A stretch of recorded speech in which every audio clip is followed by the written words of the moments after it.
Hello, how are you? Hi, Holly. I'm fine. How are you too? How are you today? I'm good, thank you. I'm good.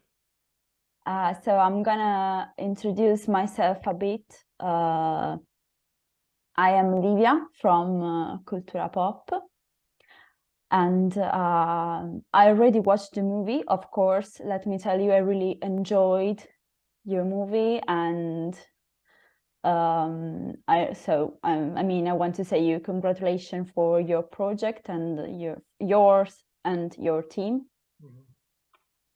And today I'm gonna talk to you about your work for the movie, like um, your approach, because I think this is the first time for you to direct something you didn't write, because you directed something written by Hoffman. So I'd like to know, in which way did you approach to a story written by someone else, and in which elements of the movie you could really express yourself the most? That's a great question. The first thing Thank I did when I heard about the story was to talk as much as I could with Hank Hoffman, the writer, because as you said, it is not my story to tell. I would say within the offering, it was my job to visualize it and to bring it to life, but in a way that resonated with where the original idea came from. So I was desperately pushing Hank and probing you. Hank to find the origin of where this came from. Why does it need to be a horror movie? Why are we following art? Why are all these characters the way they are? To really truly understand the world in his head, because essentially it was real. I think when we imagine something, there's very little difference between the reality we see in front of us and the reality we imagine in our heads when we're asleep. That is real. So this existed in his head, and I needed to see that.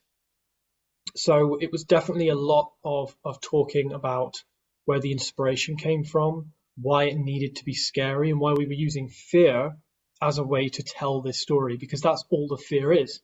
It's a way to tell the story. And that's how I came that's how I came at working with another writer. And it's the same that I'm doing with other writers that I'm continuing to work with. It's me trying to find out how best to tell their story.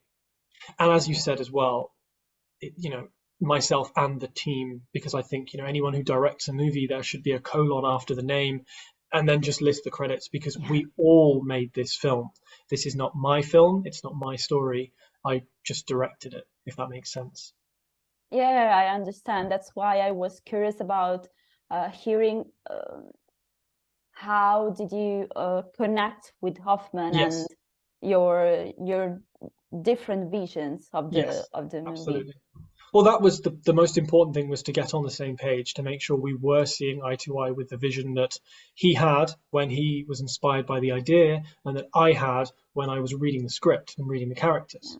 Yeah. And then on top of that, one of the things that I mentioned when I was pitching for the script was that I have always had really scary nightmares. Yeah. And I told them one of the nightmares I had, and that immediately made its way into the script very quickly. So they obviously loved the nightmare. Thank you them. But that's where a lot of my ideas come from, is they come from my nightmares. So on top of that, I would take Hank's own trauma and the things that inspired the story from Hank away. I would read the scary elements on the page, the character elements on the page, and I would just meditate with them. I would imagine the film playing out in my head over and over and over again, how it would feel, who this was for, and what kind of emotion we were trying to actually convey on the screen to make sure the audience felt the same way. And on top of that, remembering the one key thing of what we're trying to say with the overall story. Because ultimately, when you're on set and things go wrong, or you have to change things last minute, the key element to focus on is always, why are we doing this? What's that fundamental thing we're trying to say with this story? Yeah. And that was Can brought I out of the original go for it? inspiration. I think you anticipated another question I would like to ask you. Like, in your opinion, what is the let's say higher purpose of the offering? Like, how can the offering be not only a horror story or a scary story, but what's the other message that the audience can get? I think there's lots of messages that go through the story. There's lots that we put in ourselves because we were really trying to convey certain messages to certain audiences.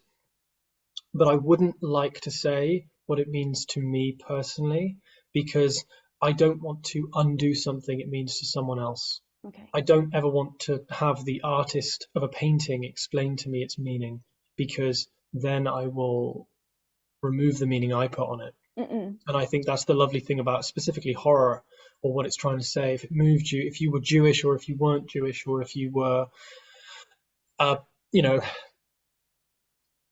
silly young teenager like I was when I was obsessed with watching scary films, you'll see it in a very different way. And I do also like the fact that, let's say you're a 12-year-old and you manage to find your way to this film because you want to watch a scary film, and you watch it and you remember it one way.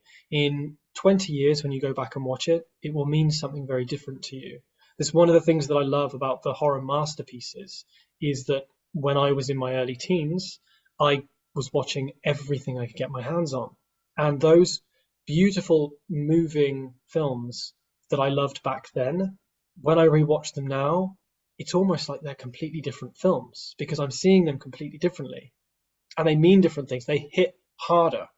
Some films I regret having rewatched because now I know what they were really trying to say, and they're too scary for me. So I'm hoping that the movie means very different things to different people depending on who you are watching it. Yeah, I can understand your purpose to not ruin, like, somehow our personal feelings about watching the movie. So I think I can get. And unfortunately, I don't think we have much time because the time is running out. But you've been so like really full of things to say, and I'm so glad about it. So I'm gonna Thank you. I want to thank you and for this little speech, and I wish you all the best for your work. And I'm really curious about the Italian audience and the Italian feedback about your movie. So thank you very much. Thank you so much. Yeah, me too. I know. Well, look, some of my favorite horror movies are Italian, so I only hope people like The Offering as much as I like Suspiria. Thank you very much. Thank you. Goodbye. Bye-bye. You're driving me crazy.